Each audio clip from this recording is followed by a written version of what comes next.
तो दोस्तों मैं इस वक्त मौजूद हूँ लाहौर के मियां मीर कब्रिस्तान में और एक ऐसी अदाकारा की कब्र पर आपको लेकर जाना चाहता हूँ जिसका आज तो लोगों ने नाम भी भुला दिया है, मगर एक वक्त में ये पाकिस्तान और इंडिया की एक मशहूर तरीन और मकबूल तरीन अदाकारा थी। जब मैं आपको उनके ड्रामों के नाम बताऊंगा तो यकीनन आप लोग जान जाएंगे। अनकल उर्फी, जेर ज़बर पेश, अना और इसके साथ साथ किरण कहानी और न जाने कितने ही सुपर डुपर हिट जो ड्रामा सीरियल्स थे उनमें खुर्शीद मिर्ज़ा साहिबा ने अपने अदाकारी के जौहर दिखाए। तो आइए चलते हैं, फिर पहले कब्रिस्तान का छोटा सा व्यू देखते हैं और उसके बाद फिर आपको उनकी कब्र पर ले चलते हैं।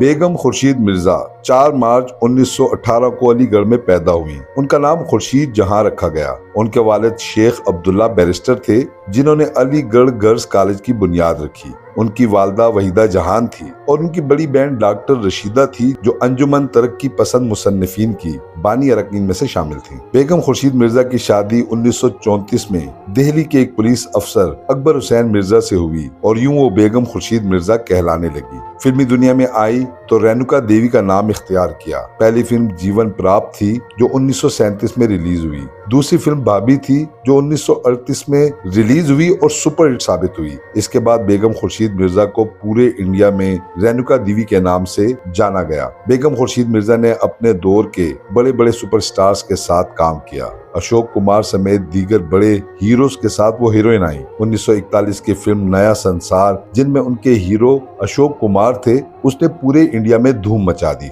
इस फिल्म के बाद रेणुका देवी या बेगम खुर्शीद मिर्जा ने बम्बई को खैरबाद किया और लाहौर आई। 1943 में लाहौर से जीनत बेगम फिल्म की जानिब से उनकी एक फिल्म सहारा के नाम से रिलीज हुई। 1947 में जब पाकिस्तान वजूद में आया तो उन्होंने अपना नाम रेणुका देवी और फिल्में इंडिया में ही छोड़ दी। इब्तदा में बेगम खुर्शीद मिर्जा रेडियो पाकिस्तान से वाबस्ता रही।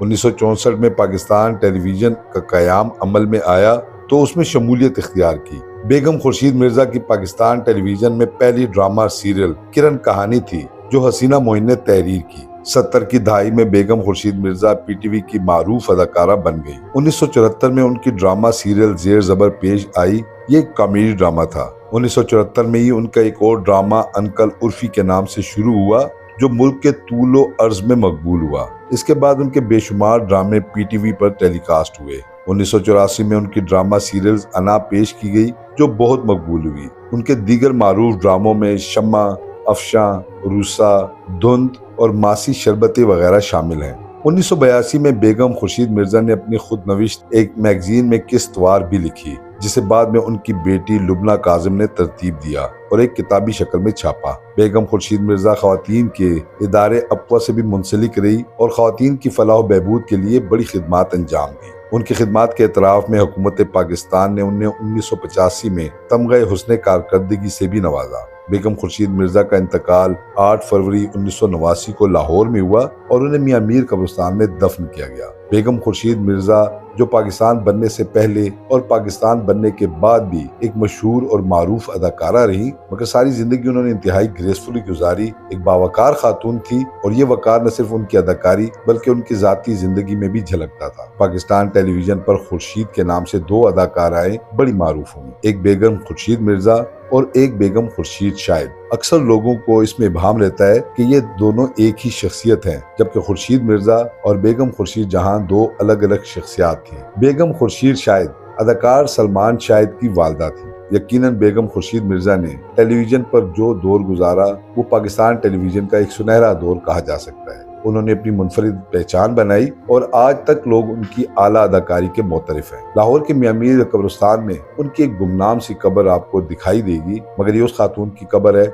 जिसने 4 दहाइयों तक पाकिस्तान और इंडिया के अवाम को अपने शहर में जकड़े रखा। हमारी दुआ है कि अल्लाह पाक बेगम खुर्शीद मिर्जा समेत तमाम मुर्रीदीन की मग़फ़िरत फरमाए।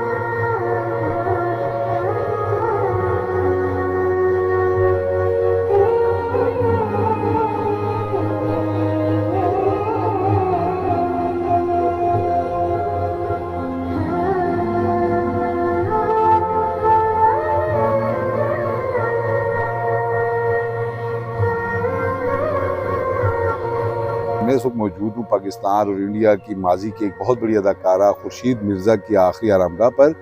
खुर्शीद मिर्ज़ा ने पाकिस्तान बनने से पहले ही अपनी अदाकारी का आगाज़ किया और उस वक्त उनका नाम रेणुका देवी रखा गया, चूँकि इंडियन फिल्म इंडस्ट्री के लिए ज़रूरी था कि कोई हिंदवाना नाम जो है उसमें रखा जाता, जिसकी वजह से उनकी एक्सेप्टेबिलिटी जो है वो ज़्यादा होती थी। जैसा दिलीप कुमार हमारे सामने हैं, हमारे सामने राजकुमार हमारे सामने, और दीगर जो हैं वो अदाकार जो कि हिंदवाना नाम रखते थे और फिर उस नाम से उनको शोहरत भी मिलती थी। तो खुर्शीद मिर्ज़ा साहिबा को रेणुका देवी का नाम दिया गया और अपने वक्त में भाभी और सावन जैसी बड़ी फिल्मों में उन्होंने काम किया।